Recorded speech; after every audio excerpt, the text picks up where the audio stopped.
So you just heard Jimmy talk about how Interpol was pivotal in bringing your drummer to the band. Can we get that story? Yeah, well, the way that Joules joined Metric is crazy, and Josh came through Joules as well. So we call ourselves the double duo, and they've been making music together for years before Emily and I had also. So yeah, they moved from Texas, the two of them, looking for obviously the two of us, and we moved from Toronto to New York looking for them, and then we found them. Yeah. So Emily and I were playing, and we played this gig at this place called Fez, which was like an underground little club. And we had this other guy who was playing bass, and I was playing drums. And Emily No, it was just you and me. There was no bass. Yeah, I think Baltica was playing. Oh, was he? Yeah. Huh. And I was playing drums, Emily was playing piano, and I was also playing with tracks. And I had like a laptop open, but I didn't technically know how to do it properly, so I was watching a counter on the screen while trying to play drums. I'm not a good drummer. And that's almost impossible to do for a good drummer. So I had a very frustrating show. And Emily and I went to this bar in Brooklyn afterwards to drink the pain away. And there was two people performing, one of whom was a roommate of ours named Nick Zinner with his pal Karen O, who had a little thing called Unitard. And so the two of them were like doing a little acoustic thing. We went to go see them play. And I was standing at the bar, and this guy comes up to me and says, "Hey, man, I was at your show. I'm a huge fan of you guys. You guys are really awesome." And I was like, "Yeah, well, great, man, because, well, you're obviously wrong, and you don't know what you're talking about." And he was like, "Well, no, I mean, I have your record, and, like, I really think you guys are great." And I was like, "Well, if we're so great, why don't you just join the band?" Mm-hmm. And he was like, "I would love to." I was like, "Great, what do you play?" And he said, "I play drums."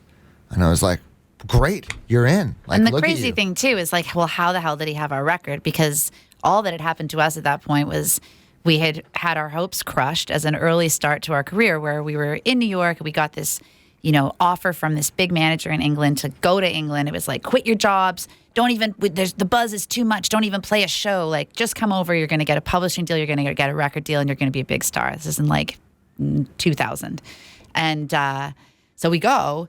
And this is when we had just come back from that trip, which was pretty heartbreaking. We did get a publishing deal, but the deal with Food Records we were supposed to get, the label for Blur, fell apart. They lost their funding. It didn't happen, and we were kind of crawling back, and we were really frustrated.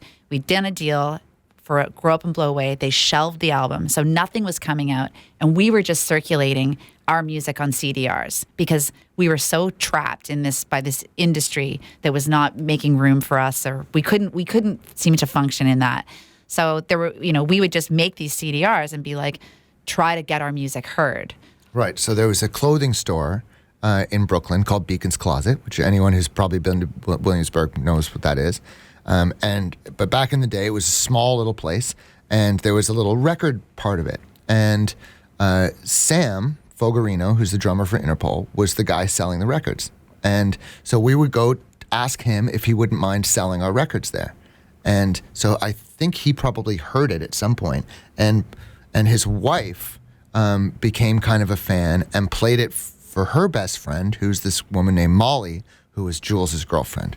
And that's how Joules found out about it, through us getting our records into Beacon's Closet, because we were friends with Sam. I love how you keep calling it records. Like, it was songs. And he might have even we should ask him, because this was before even the shelving, I think, of Grow Up and Blow Away. So it could have been those like other earlier things like Static Anonymity.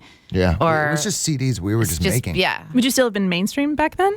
Or would you have been Metric? It would have been after that, because I think we only made like, I don't know, it was only however much letra set I had to make those mainstream EPs. But DIY am I doing this? DIY am I doing this? But yeah, around the same time, that's when you like burned Nick came into your room and was like, "Hey, can you transfer this?" And it was like the first Yeah EP.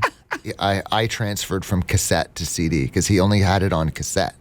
Wow. And he was like, "Hey man, can you make like a compact disc of this?" It's so funny like, how things change. Like, now I've actually had a love of CDs coming back personally, and we did the new record on CD. I was like, what?